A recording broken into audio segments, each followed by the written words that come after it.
स्वागत है बच्चों, आप सभी का हमारे आज के लेक्चर में। तो आज हम लोग पढ़ने जा रहे हैं बेसिक प्रोपोर्शनैलिटी थ्योरम। तो इसमें देखेंगे कि हम लोगों ने करना क्या है, बेसिक प्रोपोर्शनैलिटी थ्योरम में क्या करना है उसके बारे में हम लोग देखेंगे। तो चलो स्टार्ट करते हैं हमारा आज का लेक्चर। तो इसमें ये कहा गया है कि if a line is drawn parallel to one side of a triangle, इन्होंने कहा है कि अगर एक लाइन जो है वो क्या है, ट्राइंगल के एक साइड के पैरेलल है, to intersect the other two sides in distinct point. वो क्या करती है कि दो साइड जो कि अदर टू साइड्स होंगी ट्राइंगल की, उनको दो अलग अलग पॉइंट से इंटरसेक्ट कर रही है।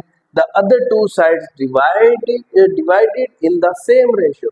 फिर कहा गया कि वो जो लाइन है वो क्या करती है कि उन दो साइड्स को दो इक्वल रेशियो में बांटती है। Two sides are divided in the same ratio, मतलब कि सेम रेशियो में डिवाइड करती है, उसको हमने प्रूफ करना है।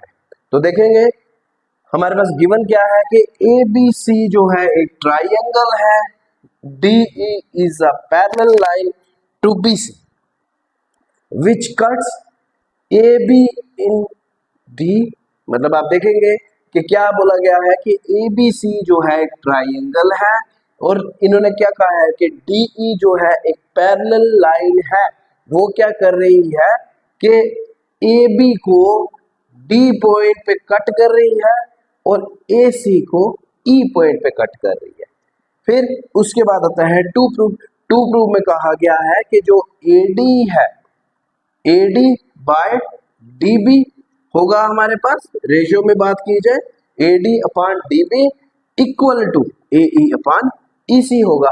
अब ये कैसे होगा, उसके लिए हम लोगों ने कंस्ट्रक्शन में हमने क्या किया कि BE को ज्वाइन करा दिया, CD को ज्वाइन करा दिया और हमने देखा EF जो है वो क्या है, परपेंडिकुलर है। परपेंडिकुलर जब लाइन होती है that makes 90 degree angle on other line, है कि नहीं।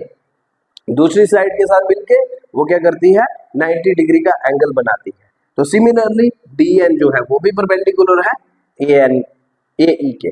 तो चलो स्टार्ट करते हैं हमारा प्रूफ। अब सबसे पहली बात हमारी आ जाएगी कि एरिया ऑफ ट्राइंगल। अब जब हम लोग सबसे पहली बात ट्राइंगल की जब भी करते हैं तो हमारे दिमाग में आता है कि एरिया क्या होगा, एरिया कैसे निकालना है। अब एरिया ऑफ ट्राइंगल ABC, पहले ABC नहीं लेंगे, पहले हम लेंगे ट्राइंगल ADE। पहले हम ले रहे हैं ये वाली ट्राइंगल ADE, ठीक है।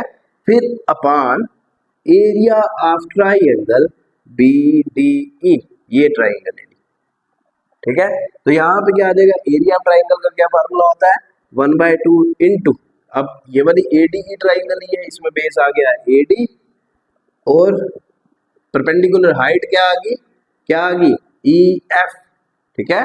सिमिलरली 1/2 इंटू, अब यहाँ पे ट्राइंगल हमारे पास है ABDE, तो BD हमारे पास बेस आ गया। अब मेरे पास जो हाइट होगी वो EF होगी। अब EF क्यों होगी उसका भी रीजन है, देखेंगे कि अगर मेरे पास एक ट्राइंगल है, ये ट्राइंगल आती है तो इसका जो आएगा परपेंडिकुलर ये आएगा, है कि नहीं, ये परपेंडिकुलर आएगा। तो इस केस में अगर हम इस ट्राइंगल की बात करते हैं, ये वाली ट्राइंगल की बात करते हैं, तो ये क्या है, ये एक ऑब्ट्यूज ट्राइंगल है। ऑब्ट्यूज ट्राइंगल हमारे पास ऐसे बनेगी, है ना, ऐसे बनती है। तो इसमें हमारे पास देखी जाए कि अगर इसकी बात करते हैं तो यहाँ से इसकी भी हाइट यही बनती है। तो सिमिलरली यही केस है यहाँ पे। तो आप लोगों ने क्या करना है, इसकी जो हाइट होगी उसको ऐसे ही कंसीडर करके चलना है, ऐसे ही इसकी हाइट को भी लेके चलना है, ठीक है। तो नेक्स्ट देखेंगे, यहाँ पे नेक्स्ट स्टेप हमारा क्या है, ये और ये कैंसिल हो गया। तो यहाँ पे आपके पास 1/2 और 1/2 कैंसिल, तो यहाँ पे क्या आता है AD अपॉन BD लिखा हुआ है। अब BD की जगह DB भी लिख सकते हो, ठीक है। अब यहाँ पे लिखोगे DB, ठीक है। तो ये आपकी आ गई फर्स्ट इक्वेशन। अब ऐसे ही हमारे पास अगेन हमारे पास आएगा area of triangle ADE upon area of आप एरिया ट्राइंगल ये लिया है, अगर इसको भी लोगे आपके पास ट्राइंगल में सेम चीज होगी, तो वही आ गया। फिर दूसरी ट्राइंगल हम लोग लेके चलेंगे, ये वाली DEC।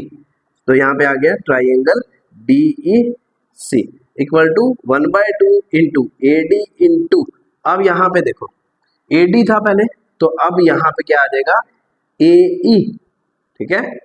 AE अब मल्टीप्लाई बाय क्या आ जाएगा आपका, ये आ गया आपका बेस और ये आ गया आपका हाइट DN।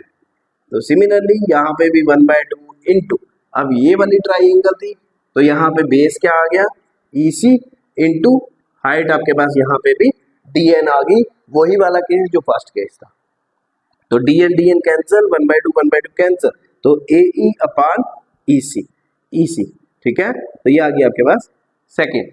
अब देयरफॉर, अब इससे आपको क्या पता लगा है कि जैसे आप लोग यहाँ पे ये लेते हो, ये वाली ट्राइंगल ली है, इसमें बेस ये आया है और परपेंडिकुलर ये आया है, तो यहाँ पे आपके पास ये ट्राइंगल ये बेस ये आया है, परपेंडिकुलर ये आया है। मतलब कहने का मीनिंग क्या है कि इसमें भी आप ये चीज कर सकते हो, इसमें भी ये चीज कर सकते हो, ठीक है। तो आप देखेंगे, आप यहाँ पे लिख सकते हो कि area of triangle BDE equal to area of triangle DEC, या इसको आप ये लिख सकते हो CED, ये भी लिख सकते हो, DEC भी लिख सकते हो, CDE भी लिख सकते हो, ठीक है। तो ये आ गया आपके पास थर्ड। अब तो आगे देखेंगे कि अगर हम लोग सेकंड को लेके चलते हैं, नाउ फ्रॉम सेकंड, अब सेकंड को देख के चले, यहाँ पे मैं क्या लिख सकता हूँ, अब DEC की जगह क्या मैं यहाँ पे BDE लिख सकता हूँ, है ना।